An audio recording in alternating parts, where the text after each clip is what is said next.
नमस्कार। आकाशवाणी जयपुर अजमेर से प्रस्तुत हैं प्रादेशिक समाचार।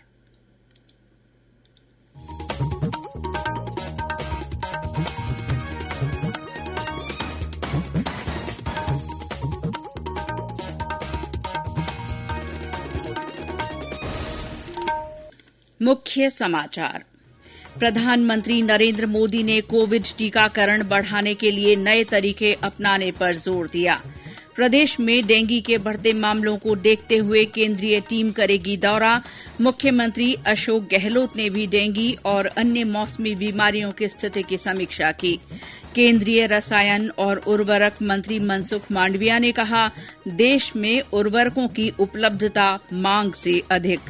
प्रकाश पर्व दीपावली मनाने के लिए लोगों में उत्साह, घरों में और बाजारों में विशेष सजावट। और राजस्थान के पैरा खिलाड़ियों अवनी लेखरा और कृष्णा नागर को 2021 का मेजर ध्यानचंद खेल रत्न पुरस्कार दिए जाने की घोषणा।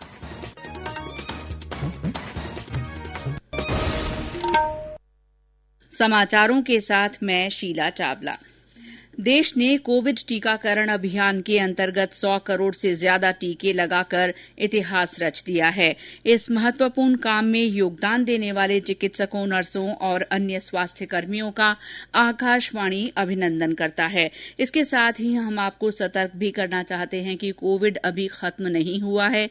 इसीलिए सभी से हमारी अपील है कि जल्दी ही दोनों टीके लगवाएं और अन्य लोगों को भी टीके लगवाने के लिए प्रेरित करें।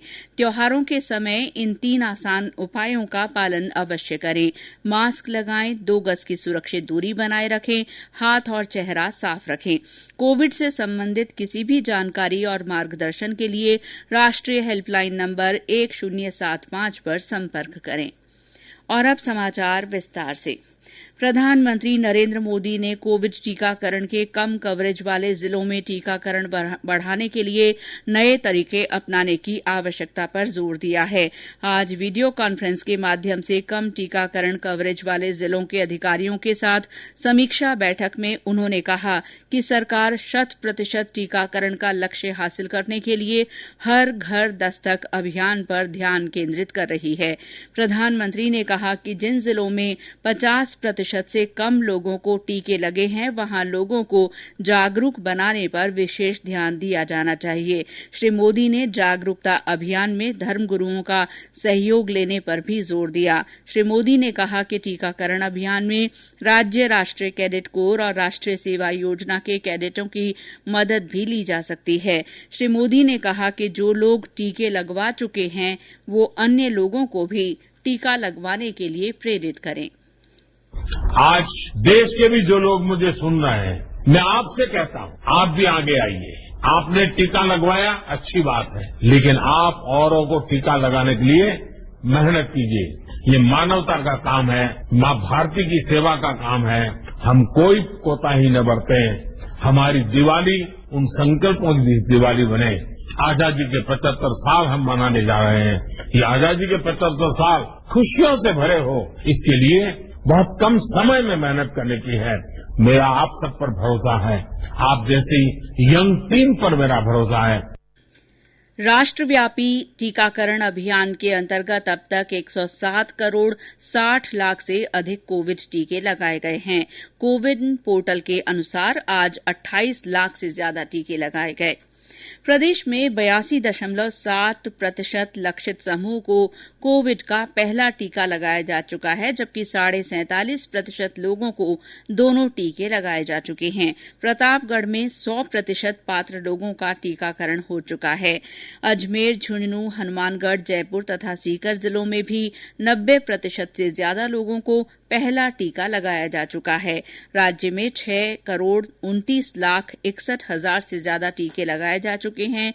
आज भी प्रदेश में 46,000 से ज्यादा टीके लगाए गए।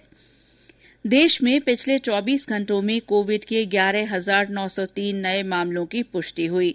वर्तमान में 1,51,209 रोगियों का इलाज चल रहा है। ये संख्या पिछले 252 दिनों में सबसे कम है। कोविड से स्वस्थ होने की दर 98.22% हो गई है। कल 14,000 से ज्यादा रोगी स्वस्थ हुए हैं।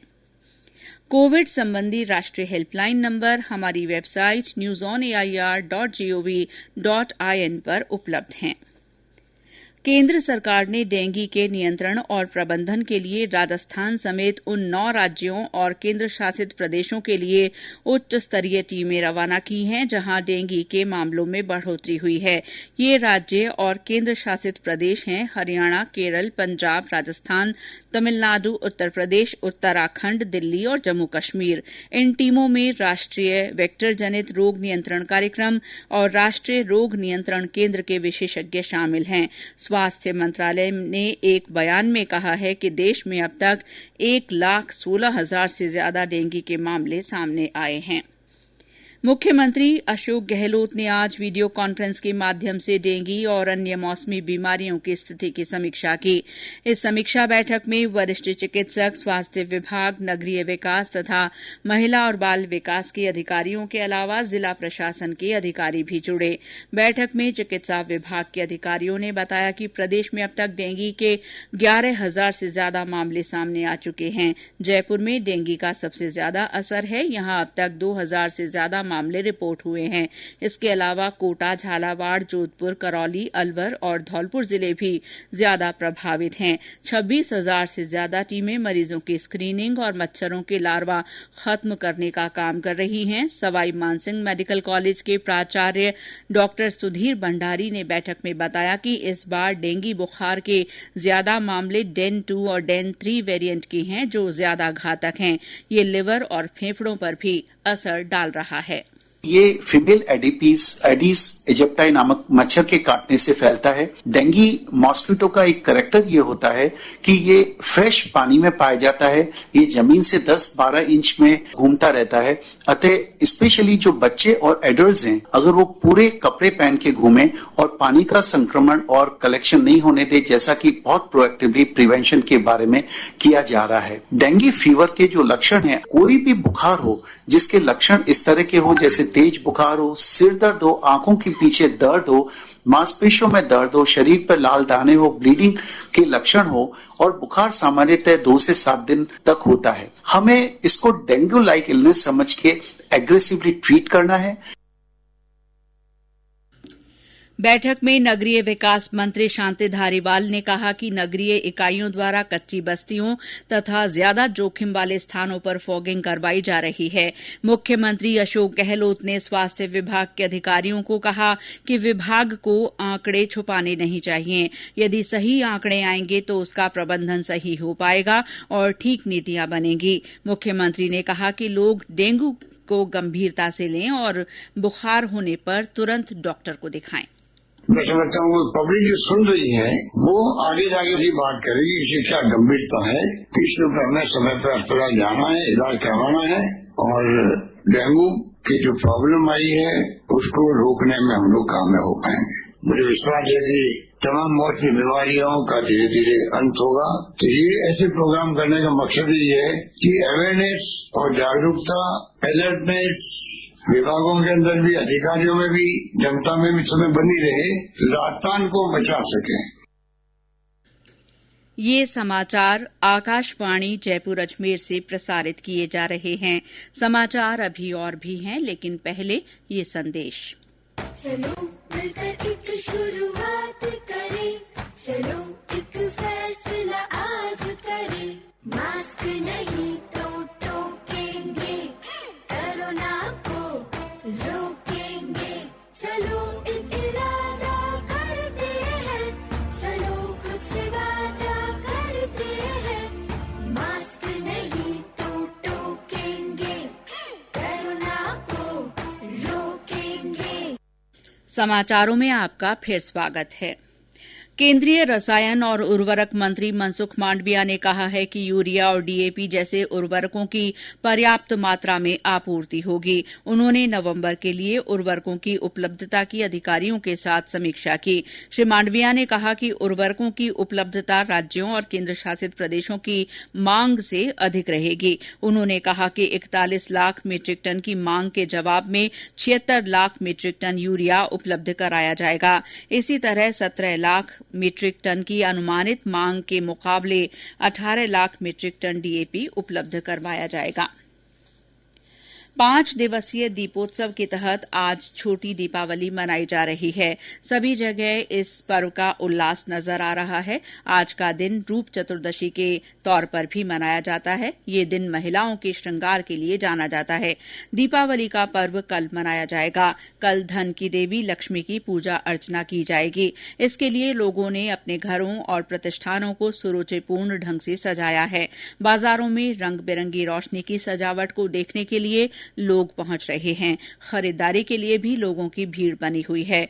दीपावली के मौके पर राष्ट्रपति रामनाथ कोविंद ने देशवासियों को शुभकामनाएं देते हुए उनसे दीपावली को स्वच्छ और सुरक्षित तरीके से मनाने के साथ ही पर्यावरण की रक्षा में योगदान का संकल्प लेने का आह्वान किया है। राज्यपाल कलराज मिश्र ने भी प्रदेशवासियों को दीपावली पर्व की शुभकामनाएं दी हैं। बूंदी जिले का खेरुणा गांव ओडीएफ प्लस आदर्श गांव बन गया है। पहले इस गांव को कोई नहीं जानता था, लेकिन गांव के लोगों ने अपनी मेहनत और सक्रिय भागीदारी से खेरुणा की कायापलट कर दी है, जिसके बाद इस गांव को देखने के लिए बाहर से लोग पहुंच रहे हैं। और जानकारी दे रहे हैं हमारे बूंदी संवाददाता। गांव वालों के सहयोग से पंचायत घर घर गीला सूखा कचरा एकत्र कर रही है। अनेक घर कच्चे हैं, लेकिन हर घर में पक्का शौचालय है। गंदे पानी को निकालने की व्यवस्था भी माकूल है। गायों को गौशाला में भेज दिया गया है। कहीं जगह वर्मी कंपोस्ट बन रहा है। गांव में 8 पार्क हैं तो कांच चौपाल भी बनाई गई है। खूबसूरती बढ़ाने के लिए गांव को पेंटिंग से सजाया गया है। गांव का बड़ा प्रवेश द्वार बन रहा है। ग्रामीणों की मेहनत से ग्राम विकास की संकल्पना साकार होती नजर आ रही है। राजकुमार दादीज, आकाशवाणी समाचार, बूंदी। युवा कार्य और खेल मंत्रालय ने वर्ष 2021 के लिए राष्ट्रीय खेल पुरस्कारों की घोषणा कर दी है। राष्ट्रीय खेल पुरस्कार हर साल खेलों में उत्कृष्ट प्रदर्शन करने वाले खिलाड़ियों को दिए जाते हैं। राष्ट्रपति 13 नवंबर को राष्ट्रपति भवन में विशेष समारोह में खिलाड़ियों को ये पुरस्कार प्रदान करेंगे।